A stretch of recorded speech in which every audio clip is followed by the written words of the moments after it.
Hello Girl Scouts, Namaste! In this video we will talk about visiting Sangam, the World Center in Pune, India. In June and July 2019, a group of 12 Girl Scouts and 3 adults went on a 16-day trip. This was a destination, so girls applied and came from all over the country. We planned the trip ourselves for 2 years, and in the last 6 months, the girls prepared by teaching each other about different aspects of Indian culture, from history to religion to food to arts and music. We met in Chicago and then flew together to Dubai, then Mumbai, and then a 5-hour bus ride to Sangam in Pune. This is a photo of the girls at the front gate of Sangam.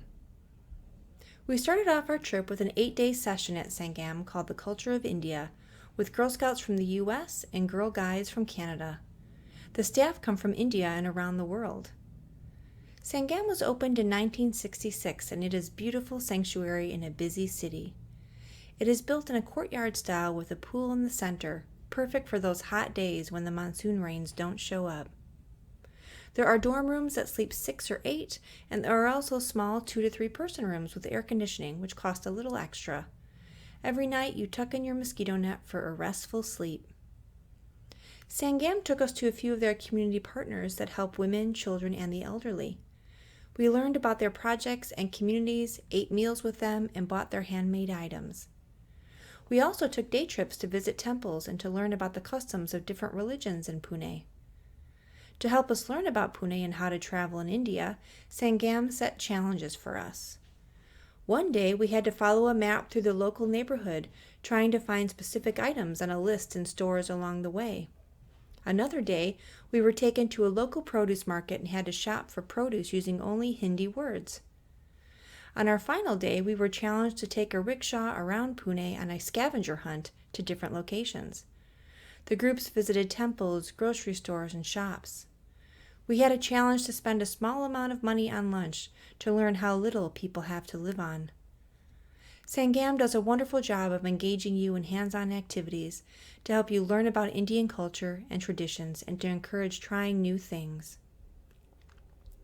One of the best parts of travel is trying the food in a new country. We ate excellent food all week. Meals at Sangam are served community style around tables, and everyone had a task to do at each meal. The highlight was the afternoon chai break.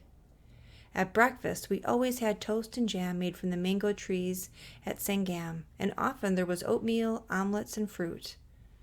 Lunch and dinner included dal, rice, spiced meat, vegetables, chapatis, and other Indian dishes. We even had a Mexican theme night using chapatis as our tortillas. We also ate at local restaurants trying different types of food and drink, and we all developed a taste for dosas, which are large, thin pancakes stuffed with potatoes, spices, and vegetables. Pune is the home of Iyengar yoga, and on several mornings, a local woman came in and led yoga classes for us. It was a perfect way to start the day. We also learned different Bollywood dances, including the Garba. One afternoon, we met local girl guides, and each group performed and taught a different dance. On our last morning, we did laughter yoga, which was so funny. Since the theme of our session was the culture of India, we learned a lot about Indian art and fashion. Our activities included learning Hindi, embroidery, and wadi drawing. We went sari and Punjabi shopping, where we picked out fabrics and styles and had them fitted for us. We then went shopping for accessories like bindis and bracelets. On the final night, women artists came to do henna on our hands, and we learned how to tie our saris. We ate a delicious traditional meal in our saris and Punjabis, and we received our special pins for visiting Sangam. After our stay at Sangam, we knew that we wanted to see more of India, so we organized a 4-day trip to Delhi and Agra to see the Taj Mahal. In Delhi, we took a tour of the Old Market, a mosque, a Sikh shrine, and the 400-year-old Humayun's tomb.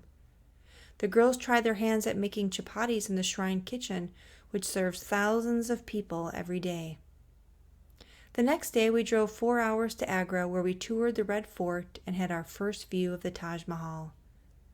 We stopped by a cafe that funds the work to help women survivors of acid attacks. That night, we swam in our hotel's rooftop pool with the Taj Mahal in the distance. On our last morning, we put on our saris and Punjabis and went to the Taj Mahal when it opened. We spent a few hours roaming the beautiful grounds and taking photos of the buildings reflected in the garden pools. On our drive back to Delhi, we stopped at Wildlife SOS, an elephant sanctuary. We learned about the work they do to rescue elephants from harsh conditions in circuses, temples, and as forced labor. We watched them go out for their morning or their evening walk. Going to Sangam is a wonderful experience, and I recommend it to everyone.